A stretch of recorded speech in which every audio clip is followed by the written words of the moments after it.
Hi welcome back to my YouTube channel. ಇದು Sunday night vlog ಆಗಿರುತ್ತೆ, ಅಂದರೆ ಅದೇ ಕಂಟಿನ್ಯೂ ಮಾಡ್ತಾಯಿದ್ದೀನಿ. ಲಾಂಗ್ ವಿಡಿಯೋ ಆಗಿತ್ತಲ್ವ, ಅದಕ್ಕೆ ಹಾಕೋಕ್ಕಾಗಿರಲಿಲ್ಲ. ನೈಟೆಲ್ಲ ಶಾಪಿಂಗ್ ಮುಗಿಸ್ಕೊಂಡು ನಾವು ಮನೆಗೆ ಹೋಗಿದ ತಕ್ಷಣ ಒಂದು ಸೆಕೆಂಡು ರೆಸ್ಟ್ ಇರಲಿಲ್ಲ. ತುಂಬ ಲೇಟ್ ಆಗಿತ್ತು, ಯಾಕಂದರೆ 3 ಗಂಟೆಗೆ ಹೋಗಿ 8 ಗಂಟೆಗಲ್ವ ಬಂದಿದ್ದು. ಅಡುಗೆ ಮಾಡೋಕ್ಕೆ ತುಂಬ ಲೇಟ್ ಆಗುತ್ತೆ ಅಂತ ಮನೆಗೆ ಹೋಗಿದ ತಕ್ಷಣ ಸ್ಟಾರ್ಟ್ ಮಾಡ್ಕೊಬಿಟ್ಟೆ ಅಡುಗೆ ಮಾಡೋಕ್ಕೆ. ನಾನಿವತ್ತು ಎಗ್ ಕರಿ ಮಾಡ್ತಾಯಿದ್ದೀನಿ. ಅದು ಯಾವ ಥರ ಮಾಡ್ತೀನಿ ಅಂತ ನಿಮ್ಮ ಜೊತೆ ಶೇರ್ ಮಾಡ್ಕೊತೀನಿ ನೋಡಿ. ಫಸ್ಟು ಒಂದು 2 ಈರುಳ್ಳಿ, ಒಂದು ಸ್ವಲ್ಪ ಕೊತ್ತಂಬರಿ ಸೊಪ್ಪು, ಪುದೀನ, ಒಂದು 3 ಹಸಿಮೆಣ್ಸಿಕಾಯಿ, ಒಂದು 10 ಬೆಳ್ಳುಳ್ಳಿ, ಒಂದು ಸ್ವಲ್ಪ ಟೊಮೊಟೊ, ಅಂದರೆ ಒಂದು 2 ಟೊಮೊಟೊ, ಕೊತ್ತಂಬರಿ ಸೊಪ್ಪು, ಪುದೀನ, ಇಷ್ಟು ಐಟಮು ಬೇಕಾಗುತ್ತೆ. ನಾನು ಇದೇನು ಫ್ರೈ ಮಾಡ್ಕೊಳ್ಳೋಕೆ ಹೋಗಲಿಲ್ಲ, ಹಾಗೆ ಮಿಕ್ಸಿ ಜಾರ್ಗೆ ಹಾಕ್ಕೊಂಡೆ. ನಾವು 4 ಜನ ಇದ್ವಲ್ಲ, ಅದಕ್ಕೆ ಒಂದು 6 ಮೊಟ್ಟೆ ಬೇಯಿಸೋಕ್ಕಿಟ್ಟಿದ್ದೆ.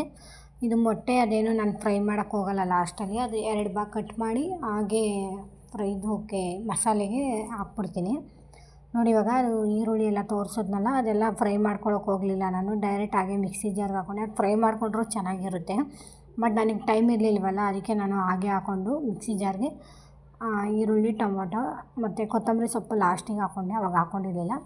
ಅದು ಹಾಕ್ಕೊಂಡು ಚಕ್ಕೆ ಲವಂಗ ಬೇಕಾಗಿತ್ತು, ಅದು ಅಷ್ಟೇ ಹಾಕ್ಕೊಂಡಿದ್ದೆ. ಅದು ತೋರಿಸಿಲ್ಲ ನಿಮಗೆ, ಆಮೇಲೆ ಹಾಕ್ಬೇಕಾದ್ರೆ ತೋರಿಸಿ ನೋಡಿ.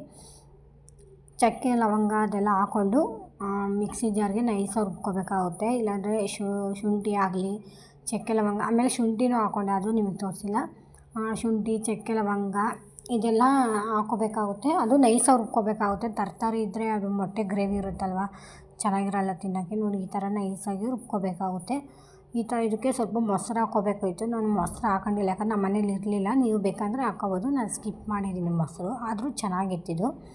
ಇದ್ರ ಜೊತೆಗೆ ನಾನು ಗರಂ ಮಸಾಲ ಹಾಕ್ಕೊಂಡಿಲ್ಲ, ಫ್ರೈ ಮಾಡ್ತೀನಲ್ಲ ಆವಾಗ ಹಾಕ್ಕೊತೀನಿ ಗರಂ ಮಸಾಲ, ಮಿಕ್ಸಿ ಜಾರ್ಗೆ ಹಾಕ್ಕೊಂಡಿರಲಿಲ್ಲ. ಇದೆಲ್ಲ ಆದಮೇಲೆ ಅಲ್ಲಿ ಮೊಟ್ಟೆ ಒಂದು ಪ್ಯಾನ್ಗೆ ಆಯಿಲ್ ಹಾಕ್ಕೊಂಡೆ. ಇದು ಆಯಿಲ್ ಒಂದೇ ಹಾಕ್ಕೋಬೇಕು, ಇನ್ನು ಸಾಸಿವೆ ಆಗಿರ್ಬೋದು, ಆಮೇಲೆ ಈರುಳ್ಳಿ ಆಗಿರ್ಬೋದು, ಅದೇನು ಒಗ್ಗರಣೆಗೆ ಹಾಕೋಂಗಿಲ್ಲ. ನಾನು ಬರೀ ಒಂದು ಪ್ಯಾನ್ಗೆ ಒಂದು ಸ್ವಲ್ಪ ಆಯಿಲ್, ಅಂದರೆ ಒಂದು ಸ್ಪೂನ್ ಹಾಕ್ಕೋಬೇಕಷ್ಟೇ, ಅದು ಮಸಾಲೆ ಗ್ರೇವಿ ಹಾಕೋಕ್ಕಷ್ಟೇ. ಅದು ಮಸಾಲದೇ ಹಾಕಿ ಆಯಿಲೆಲ್ಲ ಹೀಟ್ ಆದಮೇಲೆ ಮಸಾಲೆ ಹಾಕಿ, ಅದು ಸ್ವಲ್ಪ ನಮಗೆ ಎಷ್ಟು ಕನ್ಸಿಸ್ಟೆನ್ಸಿ ಬೇಕಾ ನಮ್ಮ ಮನೆಯವ್ರಿಗೆ, ಅಂದರೆ ನಮ್ಮ ಮನೇಲಿ ಎಷ್ಟು ಜನ ಇದ್ದೀವೋ ಅಷ್ಟು ನಾನು ಮಾಡ್ಕೊಂಡಿದ್ದೆ. ನೀವು ಎಷ್ಟು ಬೇಕೋ ಅಷ್ಟು ಮಾಡ್ಕೊಬೋದು ನೋಡಿ. ಬರೀ ಆಯಿಲ್ ಹಾಕ್ಕೊಂಡು ಅದು ಮಿಕ್ಸಿ ಜಾರ್ಗೆ ಹಾಕ್ಕೊಂಡಿದ್ದೆನಲ್ಲ, ಅದು ಮಾತ್ರ ಹಾಕ್ಕೊಂಡು ರೆಡಿ ಮಾಡ್ತಾಯಿದ್ದೀನಿ ಅಷ್ಟೇ. ಅದು ಸ್ವಲ್ಪ ಹೈ ಫ್ಲೇಮಲ್ಲಿ ಇಟ್ಕೊಂಡೆ ನಾನು ಕುದಿಸ್ಕೊಂಡೆ, ಯಾಕಂದರೆ ಟೈಮ್ ಇರಲಿಲ್ವಲ್ಲ, ಅದಕ್ಕೆ ಬೇಗ ಆಗಲಿ ಅಂತ ಆ ಥರ ಮಾಡಿದೆ. ನೀವು ಬೇಕಾದ್ರೆ ಟೈಮ್ ಇದ್ದರೆ ಮೀಡಿಯಮ್ ಫ್ಲೇಮಲ್ಲಿ ಇಟ್ಕೊಂಡೆ ಕುದಿಸ್ಕೊಬೋದು. ಅದೆಲ್ಲ ಎಣ್ಣೆ ಮೇಲೆ ಬರಬೇಕು, ಅಲ್ಲಿ ಗಂಟ ಸ್ವಲ್ಪ ಮಿಕ್ಸ್ ಮಾಡ್ತಾ ಇರಬೇಕು. ಆಮೇಲೆ ಅಂದರೆ ಕಾಯಿಸಬೇಕು. ಅದಾದಮೇಲೆ ಸ್ವಲ್ಪ ರುಚಿಗೆ ತಕ್ಕಷ್ಟು ಉಪ್ಪು, ನಮ್ಮ ಮನೆಗೆ ಕಲ್ಲುಪ್ಪು ಇಲ್ಲದಕ್ಕೆ ನಂಗೆ ತುಂಬ ಪ್ರಾಬ್ಲಮ್ ಆಗಿಬಿಟ್ಟಿತ್ತು. ಅಂದರೆ ನುಸಿ ಉಪ್ಪಲ್ಲಿ ಒಂದು ಸ್ವಲ್ಪನೂ ನಂಗೆ ಮೆಜರ್ಮೆಂಟ್ ಗೊತ್ತಾಗಲ್ಲ. ಅದರಲ್ಲಿ ಮೊಟ್ಟೆ ಸಾಂಬಾರ್ಗೆ ಹಾಕ್ಬೇಕಂದ್ರೆ ಗೊತ್ತೇ ಆಗಲ್ಲ ಅದಕ್ಕೆ, ಯಾಕಂದರೆ ಸ್ವಲ್ಪ ಹಾಕಿದ್ರೂ ಒಂಥರ ಜಾಸ್ತಿ ಅಂತ ಅನಿಸ್ಬಿಡುತ್ತೆ. ಅದಕ್ಕೆ ನಾನು ನೋಡಿ ಒಂದೂವರೆ ಸ್ಪೂನ್ ಹಾಕ್ತೆ ಅಷ್ಟೇ ನಾನು ಅದು ಉಪ್ಪು. ಆಮೇಲೆ ಮೊಟ್ಟೆ ಎಲ್ಲ ಬೆಂದಿದ್ವಲ್ಲ, ಅದು ಯಾವತ್ತೇ ಆಗಲಿ ಮೊಟ್ಟೆನ ನೀವು ಫಸ್ಟು ತಣ್ಣೀರು, ಬಿಸಿನೀರು ಇರುತ್ತಲ್ಲ, ಚೆಲ್ಬಿಟ್ಟು ತಣ್ಣೀರಲ್ಲಿ ನೆನೆಕಿ, ಆವಾಗ ಸಿಪ್ಪೆ ಚೆನ್ನಾಗಿ ಬಿಡುತ್ತೆ. ನಾನು ಯಾವಾಗೂ ಹಂಗೇ ಮಾಡೋದು ಮೊಟ್ಟೆದು. ಅದು 2 ಹೋಳು ಕಟ್ ಮಾಡ್ಕೊತಿದ್ದೆ ಅಷ್ಟೇ. ನಾನು ಅದನ್ನು ಅಂದರೆ ಸುಮ್ಮನೆ ಹಿಂಗೆ ಚಾಕಲ್ಲಿ ಕಟ್ ಮಾಡಲ್ಲ, 2 ಹೋಳು ಫುಲ್ ಭಾಗ ಮಾಡಿ ಇದು ಮಾಡ್ತಾಯಿದ್ದೆ. ಆ ಥರ ಮಸಾಲೆ ಹತ್ತುತ್ತೋ ಇಲ್ವೋ ಅಂತ ನಾನು ಹಿಂಗೆ ಮಾಡಿದೆ. ಅದು ಯೆಲ್ಲೋ ಕಲರ್ ಇರುತ್ತಲ್ವ, ಅದು ಬಾಣಲೆಯಲ್ಲಿ ಮಸಾಲೆಗೆ ಹಾಕಿದ ತಕ್ಷಣ ಅದೇನು ಮಿಕ್ಸ್ ಆಗಿಲ್ಲ.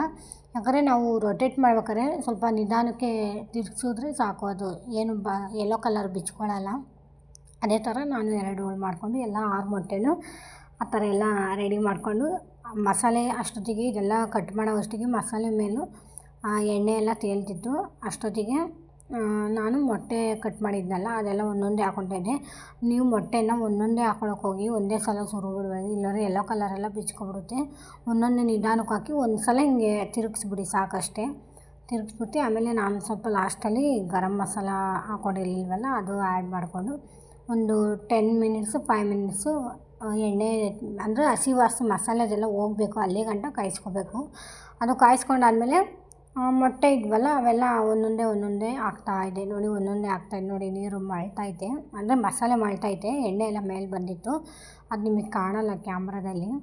ಅದು ಎಲ್ಲ ಕುದ್ಮೇಲೆ ನೋಡಿ ಆ ಥರ ಹಾಕ್ಕೋಬೇಕು ಒಂದೊಂದೇ ಮೊಟ್ಟೆ, ಸ್ವಲ್ಪ ನಿಧಾನಕ್ಕೆ, ಇಲ್ಲಾಂದರೆ ಅದು ಯೆಲ್ಲೋ ಕಲರೆಲ್ಲ ಬಿಚ್ಕೊಬಿಡುತ್ತೆ, ಚೆನ್ನಾಗಿರಲ್ಲ. ಅವಾಗೆಲ್ಲ ಒಂಥರ ಇದು ಮೊಟ್ಟೆ ಕುರ್ಮ ಥರ ಆಗೋಗ್ಬಿಡುತ್ತೆ. ಆಮೇಲೆ ಅದೇ ಥರ ಒಂದೇ ಸಲ ಒಂದೊಂದೇ ಹಾಕ್ಕೊಂಡು 1-2 ಸಲ ಹಿಂಗೆ ರೊಟೇಟ್ ಮಾಡಿದ್ರೆ ಸಾಕು, ಅದೇನೂ ಆಗೋಲ್ಲ.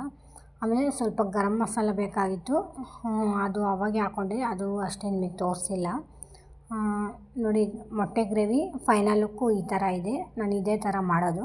ಈ ವಿಡಿಯೋ ಯಾರೆಲ್ಲ ನೋಡ್ತಿರೋ ಪ್ಲೀಸ್ ಲೈಕ್ ಮಾಡಿ, ಶೇರ್ ಮಾಡಿ, ಕಮೆಂಟ್ ಮಾಡಿ, ಹಾಗೆ ಸಬ್ಸ್ಕ್ರೈಬ್ ಮಾಡ್ಕೊಳ್ಳಿ. Thank you so much.